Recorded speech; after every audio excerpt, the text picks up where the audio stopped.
کم یو مسلمان چې توبه وباسي نو 15 شرایط دا دي چې دا پوره کړي نو توبه به چې کوم دی د صحیح شوه او توبه معاف شوه. او دوه ټیمه داسې دي چې دوه ټیمه کې توبه بیا د یو مسلمان هم نه قبلېږي. اوس تاسو سره چانس شته هر یو مسلمان د توبه وباسي، دوه وختونه داسې را روان دي بیا به ستاسو توبې نه قبلېږي. اولنۍ مسله دا ده که یو ملګری توبه وباسي ډېر ګناهونه یې کړي وي، زناګانې کړي وي، غلاګانې کړي وي. اول مسله دا ده که شریعت نظام اسلامي نو هغې له به سزا ورکولی کېږي. که چا غلا وکړه لاس پرې کټ کېږي دا مکمل بند، او که غلی وکړه او که زنا وکړه د دواړو ودونه کړي دا به مړه کې، او که واده نه وي کړي نو بیا به چې کوم دی سل دورې وهي او یو کال به د کړي نه جلا وطن کې وباسي وي. اگر بعض اختلاف د امام صاحب وي چې نه به وباسي، امام شافعي صاحب وي چې وباسي وي. خو بهرحال یو ملګری توبه وباسي 15 شرایط دي. اولنې چې دی کله توبه وباسي نو دی به اول څه وکړي؟ اول به دغه ګناه پرېږدي چې کوم ګناه کې نښتی وي که نه دا ګناه به څه کوي؟ دا ګناه به چې کوم دی پرېږدي. دویم چې کوم دی په ګناه به خپېمانه وي چې الله ګناه رانه شوه ډېر زیات چې کوم دی خپېمانه. صحیح شو جي. دریم شرط سره اراده به کوي، قصد به کوي دې ګناه ته به نږدې کېږي نور نه. دی دریم شرط شو. څلورم شرط دا دی چې که چېرته د بنده حق یې والی وي، موبایل یې پټ کړی وي، پیسې چا نه اخیستي، دوکان یې سودا پټه کړې وي، چپړې چا نه راوالي، نور څه غلاګانې هر شی هغه به بنده ته واپس کړي.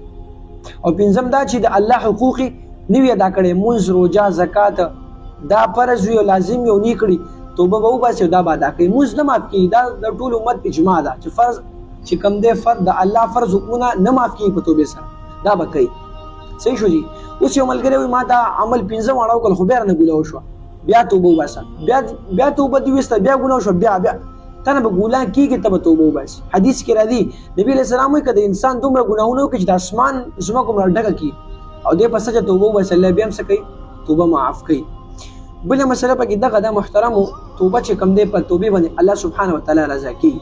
الله چې کوم دی په توبې باندې خوشحالېږي. حدیثو کې داسې یو مثال راغلی دی چې یو سړی په ځنګل باندې روان وي، د سره اوښ وي او په دغه اوښ باندې ټوله د سامان پروت دي د خوراک.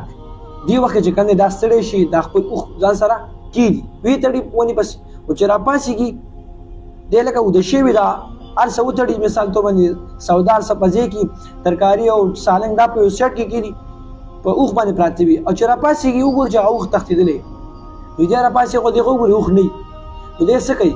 دی وایي چې هسې مړ کېږم راشه بس دیونه لاندې به واپس کېږم. خو چې سترګې پټې کړي بیا کولابېږي وګوري چې اوښ راغلی دی نو دی څومره خوشحالی نو ډېر د خوشحالۍ نه دی څه وایي چې الله یا الله ته زما بنده او زه د چې کوم دی رب یم نعوذ بالله. داسې الفاظ د خوشحالۍ نه الله ته بنده وي او ځان ته رب وي نعوذ بالله. دا ولې الله دغه ټایم کې چې کوم دی انسان ته ډېر خوشحاله شي چې راوګورې ځان ته رب ویل او ما ته بنده نعوذ بالله ویل، دا د خوشحالۍ.